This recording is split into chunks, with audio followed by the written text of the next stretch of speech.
Olá, tudo bem? Aqui professor Luiz Carlos Melo. Vamos para mais um simulado sobre didática. Por metodologias ativas, entende-se as diferentes formas de desenvolver o processo do aprender que os professores utilizam com a intenção da formação crítica de futuros profissionais em várias áreas do saber. São técnicas características das metodologias ativas de ensino. Letra A. Aprendizagem significativa. Método da problematização e exposição dialogada. B.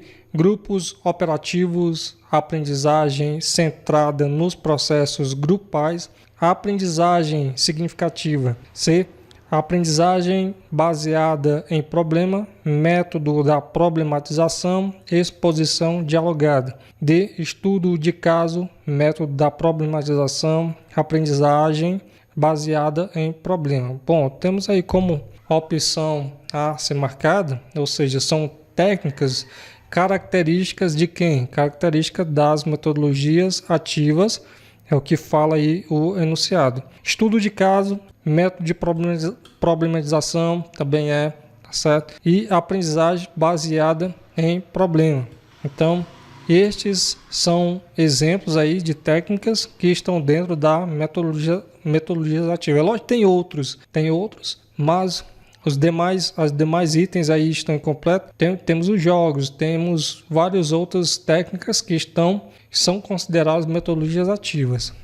Quando adotadas em sala de aula, as metodologias ativas são compreendidas como sendo capazes de, letra A, restringirem a memorização de informação envolvendo o aprendiz em atividades mentais de maneira alguma, certo? B. Proporcionarem diferentes estratégias discutidas que secundarizam diferentes situações de aprendizagem. C. Abordarem o ensino tradicional, centrado no professor, transmitindo informação aos alunos, também não. D. Caracterizarem situações criadas pelo professor com a intenção de que o aprendiz tem um papel mais ativo no processo de ensino e aprendizagem.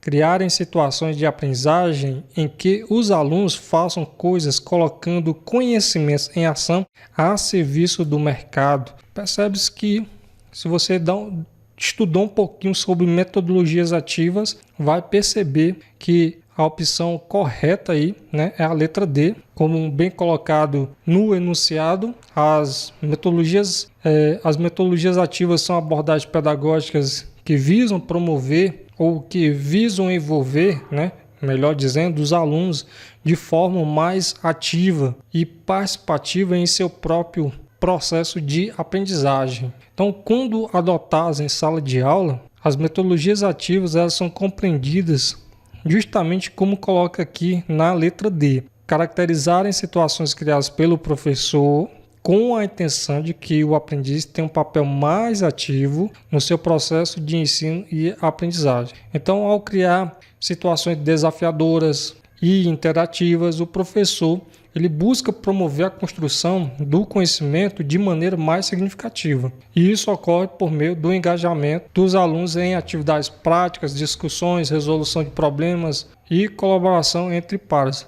Mas, de forma aqui que nós temos como item a ser marcado letra D. As metodologias ativas são aplicadas utilizando-se de diferentes estratégias pedagógicas de ensino que visam criar oportunidades para os alunos desenvolverem comportamentos mais ativos. Diante disso, são estratégias das metodologias ativas. Então vamos lá, estratégias, letra A, aprendizagem por meio de jogos recreativos, aprendizagem por meio de brincadeiras de papéis, ensino baseado no debate ideológico. B, aprendizagem em equipe, aprendizagem por projetos, ensino baseado no método sincrético, aprendizagem baseada na investigação. C. Aprendizagem por vídeos históricos, método baseado no ensino à distância, ensino por meio de aulas expositivas. D. Aprendizagem baseada na investigação, ensino baseado na memorização de tabelas, aprendizagem por meio de obras clássicas. Aprendizagem baseada em projetos, aprendizagem por meio de jogos, método do caso ou discussão e solução de casos, a aprendizagem em equipe e ensino híbrido. Então, as estratégias mencionadas na alternativa, no item E, são exemplos concretos, de como as metodologias ativas podem ser implementadas em sala de aula. Então, no caso aqui da aprendizagem baseada em projetos, onde envolve os alunos na resolução de problemas reais, promovendo ali autonomia e investigação. Temos a aprendizagem por meio de jogos, torna o processo educativo mais lúdico e recreativo, aumentando o engajamento dos alunos. Depois temos o método do caso ou discussão e solução de casos, onde estimula a análise crítica e a tomada de decisões. Temos a aprendizagem em equipe, onde fomenta a colaboração e o trabalho em grupo. E por último temos o ensino híbrido, que combina elementos presenciais e online, permitindo uma abordagem mais flexível e personalizada. Então essas estratégias ativas aqui colocadas no item A visam criar um ambiente de aprendizagem mais dinâmico, participativo e voltado para o desenvolvimento de habilidade dos alunos. Então, item a ser marcado, letra E. Ao longo da história, diversos princípios metodológicos do ensino foram construídos e adotados. Assinale a alternativa correta sobre a base da pedagogia, que tem a prática social como ponto de partida e o ponto de chegada da prática educativa, onde professor e aluno se encontram igualmente inseridos, ocupando, porém, posições distintas, condição para que trave uma relação fecunda na compreensão do histórico social por meio de problematização, instrumentação e cartaz. Vamos lá, letra A, concepção dialética da educação. B, concepção crítica da educação. C, concepção tecnicista de educação. Concepção escolanovista de educação. E, concepção histórico-crítica de educação. Então, temos aí, na verdade, o que foi colocado aqui diante do exposto, nós estamos aí falando de uma abordagem, de uma concepção dialética da educação. Essa abordagem enfatiza a prática social como ponto de partida e chegada do processo educativo, promovendo a interação do professor e o aluno em uma relação dialética que busca compreender e transformar a realidade por meio de problematização, instrumentalização e catarse. Segundo Bergman, sobre a sala de aula invertida, a alternativa incorreta. Letra A. As atividades em sala de aula envolvem uma quantidade significativa de questionamento, resolução de problemas e de outras atividades de aprendizagem ativa, obrigando o aluno a recuperar, aplicar e ampliar o material aprendido online. Correto? Temos aí uma afirmativa correta. B. Os alunos são condicionados e memorizarem o conteúdo passado pelo professor e depois a repeti-lo. Bom, aqui temos uma afirmativa incoerente em relação à sala de aula invertida, tá certo? Porque na sala de aula invertida o foco é na aprendizagem ativa, envolvendo os alunos em atividades de questionamento, resolução de problemas e outras abordagens que vão além da simples memorização e repetição do conteúdo, como foi colocado aqui nessa afirmativa. Então, essa afirmativa ela está errada. C. Os alunos recebem feedback imediatamente após a realização das atividades presenciais. D. Os alunos são incentivados a participar das atividades online e das presenciais, sendo que elas são computadas na avaliação formal do aluno, ou seja, valem nota.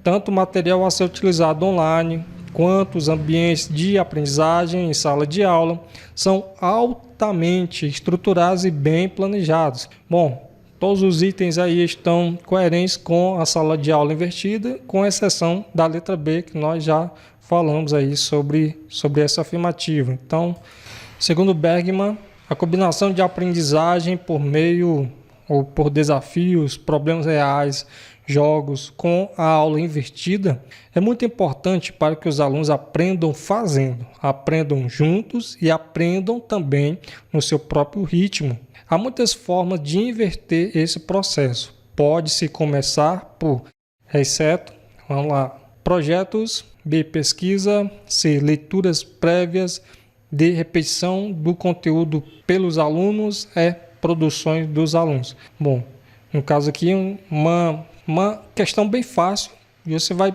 perceber que o que não condiz aí com a sala de aula, né, invertida, é a letra D, repetição do conteúdo pelos alunos. Por quê? Porque nas metodologias de sala de aula invertida, o foco é na aprendizagem ativa, que eu já até falei aí em questões anteriores. Participação ativa dos alunos em projetos, pesquisas, né, como nessas outras atividades aí que foram colocadas, mas indo além da mera repetição de conteúdo. De acordo com Bergman, a metodologia da sala de aula invertida traz alguns benefícios. Assinale a alternativa que não corresponde a alguns desses benefícios. Letra A. Possibilita um conhecimento menos apurado dos alunos pelos seus professores. Aqui nós já temos uma afirmativa que não é coerente aí com a metodologia da sala de aula invertida. Olha o que diz. Possibilita um conhecimento menos apurado. Na verdade, essa metodologia permite que os professores conheçam melhor seus alunos, uma vez que a interação é mais intensa e personalizada, permitindo ali uma compreensão mais aprofundada das necessidades e desafios de cada estudante. Portanto, já sabemos que a letra A aqui está errada, está incoerente, né? B. Fala a língua dos estudantes de hoje. C. Ajuda os estudantes que enfrentam dificuldades. D. Ajuda alunos com diferentes habilidades a se superarem. E. Intensifica a interação aluno-professor. De fato, os demais itens, demais afirmativas estão aí de acordo com a sala de aula invertida, com essa metodologia, e a opção ser marcada a letra A. Assinale a alternativa correta sobre a relação entre didática e prática de ensino. Então, no caso aqui, o que está pedindo é uma afirmativa onde fala sobre a relação de forma correta, a relação entre didática e prática de ensino. Então, vamos lá, letra A. Embora não exista uma relação dialética entre a didática e as práticas de ensino, pode-se afirmar que a didática é importante porque fornece ferramentas úteis ao planejamento das tarefas a serem propostas aos alunos. B. Sinteticamente, pode-se dizer que a prática de ensino representa os meios utilizados para transmitir os conhecimentos necessários à consecução dos objetivos de ensino, e a didática é o caminho a ser trilhado no processo de aprendizagem. C. Planejar, executar e avaliar são ações da didática que somente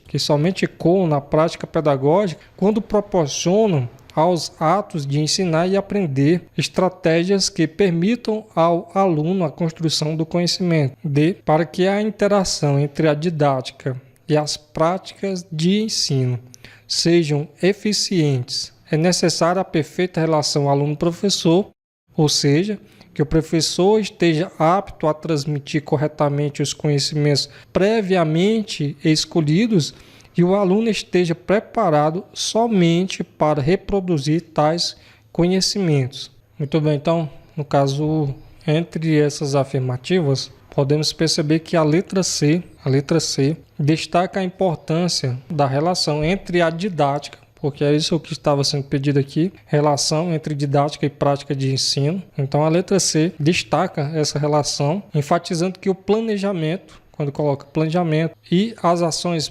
pedagógicas devem ser pensadas de forma a promover construção ativa do conhecimento pelo aluno. Certo? Então, temos aí como afirmativa a ser marcada, item a ser marcado, letra C.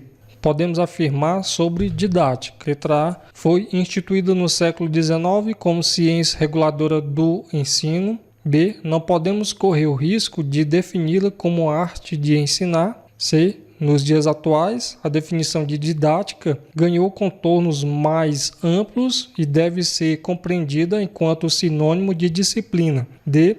Pode ser definida como um ramo da ciência pedagógica voltada para a formação do aluno em função de finalidades educativas.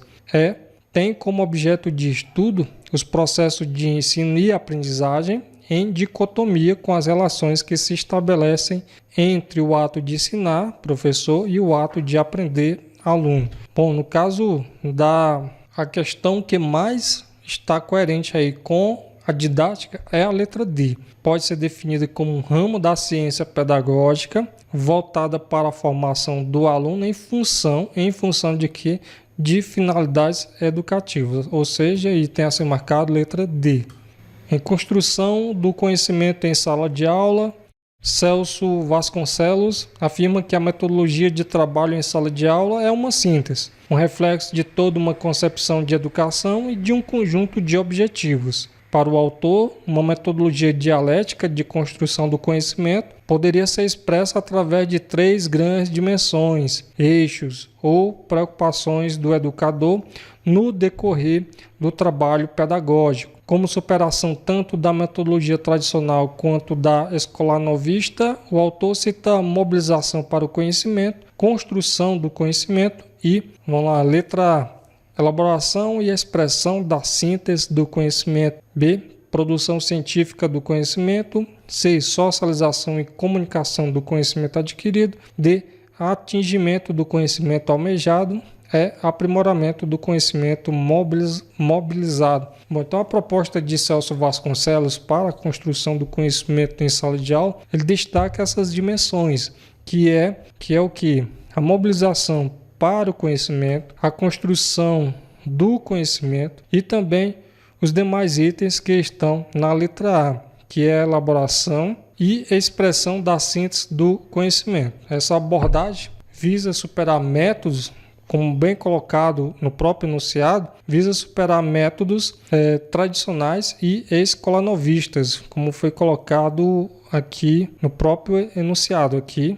Certo? Como superação tanto da metodologia tradicional quanto da escolanovista, promovendo, de maneira que essas abordagens promovam uma educação mais participativa, na qual os alunos são envolvidos ativamente na busca, construção e comunicação do conhecimento, tornando o processo de aprendizagem mais significativo e engajador. Então, afirmativa a ser marcada, letra A. Bom, chegamos ao fim de mais um simulado. Como você se saiu? Achou fácil? Achou difícil? Quantas questões acertou? Bom, estarei deixando abaixo do vídeo alguns links para aprofundamento. Desejo para você bons estudos e até a próxima.